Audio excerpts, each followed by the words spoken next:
So I'm going to share with you guys a little bit of my story, but I'm also, I'm going to move quickly through this slide deck because I want to keep it super actionable. And in this slide deck is our exact system that we have inside of Nurture and Close. So I'm going to show you what we did, how we priced, packaged, and serviced these folks, show you what we charged, why it all worked. And it's just our rolling case study of how to do everything Mike said. Now, just to avoid any confusion, Mike is, there's sort of two sides to this whole thing, and he sort of touched on the end, so it's a good segue, but we provided essentially a results-based service, right? That was rolled into a productized service. So we did everything that you saw on Mike's slide deck, all up until the last one, where he has had success is the activity-based services that promise them nothing but the activity, right? Much lower price points. And what we did was we essentially promised some results. I'll show you how we did that. We provided an activity that was very predictable at getting results. That's what we promised exactly, right? So we would say, we don't know how well it's going to work for you, but we know it's going to work to some degree. That's what we would say, right? And here's all the case studies and how, this is how predictable it is, just, right? So I'll show you how we did that, but we were able to charge a very high price point because of it, right? So our goal is to put money in our clients' pockets within 7 to 30 days so that they would be able to pay for our service in full before they even got their credit card statement, and then they could continue to afford our service each month thereafter. Does that make sense? So those are two ways to do this. Ours is a very good thing. If you're in the results-based thing at all, ours is very good. It's the best method I've found to date as an agency owner. You could sell it as an activity if you wanted. That's totally possible too, but it gets such good results for clients. I would highly recommend raising your price point like we did and offering it as a bit of a, it's not a guarantee. We never guaranteed anything for clients because there are variables that are out of our control. But what we said was this is probably, if you're looking for a return on investment, there's probably nothing else that will work better than this for you for these reasons, right? I'm gonna show you what those are. So does that make sense? I'm kind of showing you the opposite side of the coin. So again, 1 through 5 was exactly the same structure as Mike Cooch and everything that he just taught you. The only difference is on the last slide, we provided some results-based services to clients. So with that, this is, again, guys, this is just a slide deck that I created. Why is the button not working? Come on. No, it's the click. Click. Oh, it works now. Okay. So, guys, I used to have an agency here in downtown San Diego. Actually, it was on 6th and Broadway. I'm turned around, but I think it's over there. And my very first agency was a jack of all trades agency. So when Mike was talking about me crawling under my desk, that's a very real thing. I had a business partner who was a technical guy. We started primarily an SEO-based agency. And as we grew that agency, we got pretty darn good at SEO for local businesses specifically. And we ended up offering a pay-for-performance SEO. So they didn't owe us a dime until we got them on page 1 in Google for a handful of key terms. Even though that helped with the sales process, it was a great offer for the client. There was tons of problems with that business model, as you can guess. And so we, as a startup, as us self-funding the business, we sort of struggled to a point. We hit a ceiling, and then we said, well, if we're going to grow this thing, we need higher paying clients. We need to add web design services. So you can already see where this is going, right? Just phew. And the complexity of our business just dropped us right back into that time for money trap, right? So I actually, after that, and I'm going to tell you a little bit more about that story and how it's relevant for you, but after that, I started a Facebook ads agency. And when I started that Facebook ads agency, it was at a time where small businesses were still like, oh, Facebook ads are sort of the holy grail, right? And so for about 1.5 years, 2 years, we were doing pretty good. And actually, I started over with just me and Betsy, and we were rocking. Actually, that's how I met Ryan Moore and Haplin Hills. Was I walked into my local gym one day, Ryan signed me up for a membership, and he goes, what do you do for work, by the way? And I go, oh, I run a Facebook ads agency. And he turns the screen around and goes, what am I doing wrong? And so he ended up hiring me a couple days later. It's his boss to hire me. And that's how we initially met. We did some good work together. So but the point was I started to find this missing piece with my clients. So as Facebook ads got more normalized, meaning like it was, you know, getting easier to get results with Facebook ads, you know, it was a little harder for my prospects to tell the difference between me and somebody else down the street doing Facebook ads, right? In addition to that, I was seeing Ryan Moore closing the crap out of his clients, because I go into the gym a few days a week and I see him, I'm like, dang man, you guys are busy and you're signing people up left and right. What's going on? So he told me about the sales numbers, and then, you know, I was generating the leads over here. And what I found out, guys, was that there was a middle step that everybody was not talking about at the time. And now everybody knows it's called lead nurturing. But Haplin Hills was sitting there at the desk, sitting there text messaging people one by one, nurturing them to come in. And these two guys had a vested interest in doing that because that's how they made their commissions. That's how they made their sales numbers for the month. So they had a pretty archaic text messaging tool, at least in my opinion, that's pretty popular. It just kills me that gyms are using it still. But so that was the process. I found that there was this new thing that I was like, that is the difference maker. All my other clients who are sucking at sales, they're just like, man, I'm only getting like 3 to 5, maybe like 10 people coming into the business, and I'm generating hundreds of leads a month for them, doing my job just fine. But they're not getting enough sales opportunities to sell, or they're not getting enough sales opportunities and they suck at selling.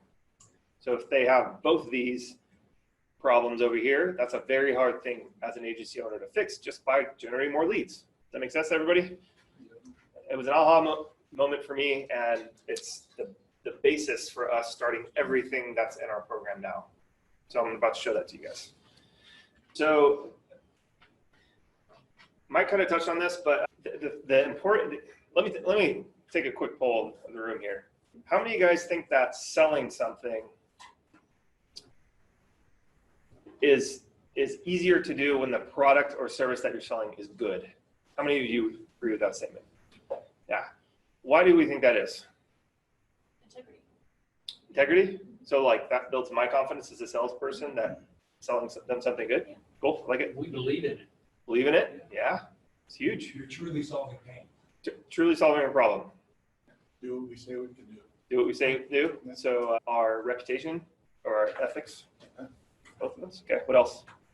I'm looking for something specifically. You can get a lot of social proof. Yes, but yes, that's true. It almost sells itself. Boom. Right? All those things that you guys just said, it's true, but if the product is good enough to almost sell itself, then it's just a putt to get in the hole. Make sense? So when you buy an iPhone and it comes in a little white box, right? This thing almost sells itself, especially once you're using it. You're like, yeah, I got another one, right? It's a product. When you get a washing machine or a refrigerator, you expect the dang thing to work when you get home, when it gets installed in your house, right? Product kind of sells itself. What am I going to do? Go back to, washing my own laundry like this out in a bucket outside? That, $800, boom, washing machine in my house, right? Thing works. It sells itself pretty much. Let's see. What's another good example? Refrigerator, same thing. Stove, same thing. I'm not going to start a fire in my house to cook. See what I mean? So if we can create this is the misnomer, the myth out there is that from a sales perspective, is that I have to be an excellent salesperson and I can sell anything. It's not that way anymore, really, guys. The landscape's changing too much. The consumers have more information at their fingertips than they ever have, and it's fast. So if they can't quickly decide that this is a no-brainer pretty quickly, it's very, very difficult. It's an arm wrestle to get them to come over to you, right? So when we're talking about, the reason why we're talking about all these other things so much is because if you have a product that sells itself, it's so much easier to sell. That's the bottom line, right? So when you're thinking about your sales process and what your sales numbers are and everything, you really have to spend time going like, I'm going to write down what my no-brainer proposition is, right? So we've got to have scalable fulfillment. We've already talked about that with Mike and why that makes sense, right? But we have to sit down and think, and this is in your alchemy book, by the way. The first few questions are about how to create your value proposition to people, right? So what do I mean by that, right? Let's say that you're trapped in an elevator with, like, does everybody here know who Tony Robbins is? I just want to choose that. Did anyone in here dislike him for any reason? There's some people out there. Okay. So you all know who he is. Let's say you get stuck in an elevator with Tony Robbins going from the top floor of this giant hotel down to the bottom. So you got 30 seconds. And you start up a conversation. Hey, Tony Robbins, nice to meet you. I'm Rob. Right? And Tony Robbins asks you, hey, Rob, what do you do? How would you guys answer that? You got 30 seconds. Right? Does anyone want to take a swing? Give them your value proposition in your business. So what's yours? I got it. So I own an insurance agency, as you know, and so I'm wanting to blaze the trail in that arena so I can replicate it. I wanted. Ding! Yeah. Nice to meet you, Bob. Yeah, see you. Try again next time whenever you get trapped in it. Work on it. Yeah. We'll help you. Okay. Anyone else want to go? Help physical therapy private practices generate more patients so they can focus on caring for them. Clear. So what you're looking for here is Tony Robbins for immediately understand it, and maybe he knows. Actually, I know Tony Robbins invested in this company called OsteoStrong. So I'm sorry, what was your name again? David Straight. David. Okay. So David, that's very interesting. You know why? I just invested in this company called OsteoStrong. What specifically do you help them do? See how that's a natural next question, right? Or, David, I know this guy that's been looking for somebody just like you. Or my brother-in-law owns a place that you could probably help. See what I mean? The clarity, amount of clarity. Who else wants to go? The format for this, by the way, guys, it's in here. I help X get Y by doing Z. So I help gym owners get more members by reactivating their database and giving them fresh sales opportunities every month. See how clear that is? Who else wants to go? Yeah. Well, I did mine earlier, but Yeah. I specialize in working with credit unions to forex their loan appointments through their current advertising at no additional advertising cost. Boom. Super clear, right? How many of you still need to work on this? Yeah, Tom. I like raise them high though. Come on, guys. We're going to help you with it. Okay, so most of the room then. All right. Do you want to spend a little time hashing that out now? Would that be a good thing? Yeah. So I did that because of all the trainings I listened to you previously. Yeah. And doing that forced me to identify my perfect client. Boom. And that was more powerful than anything else. Ones that realized, okay, this is who I want. Yeah. So this is exactly what I do. And all the questions and all the procrastination went away because now I'm laser focused. Does anybody understand why that's so powerful and so important? What the reason behind it is?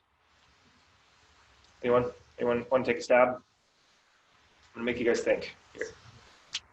Oh, I thought somebody was raising. No, everyone's. This is how this works, guys. We only have so much capacity as humans. We have like a CPU up here, only so many things we can do with it, right? When you say, there was just a great Tim Ferriss article about this, but when you say no to one thing, it allows you to say no to thousands of other potential things when you block one thing off, right? So for you, you're like, well, I'm not going to work with all banks, right? Because that opens up yeses to God knows how many different types of banks that are out there, right? So that's just one thing you can do. So he's like, nope, put that to the side. And then, so he's got credit unions, right? I'm not going to help them with their branding because that leads to all this other stuff. Tens of thousands of outcomes over here, possibilities and variants, right? See how, and what was it that you're? Forex their loan appointment. So yeah, and I'm not going to help them with getting new checking customers, crying out loud. the moneymaker for them, I'm guessing, is the loan department. So, see that? So now, as David progresses through his journey as an agency owner, he's going to make this hyper optimized, meaning more narrow, tighter, tighter, tighter. And that's when you get it almost linear to where this is just a machine, which is exactly what we did for gyms.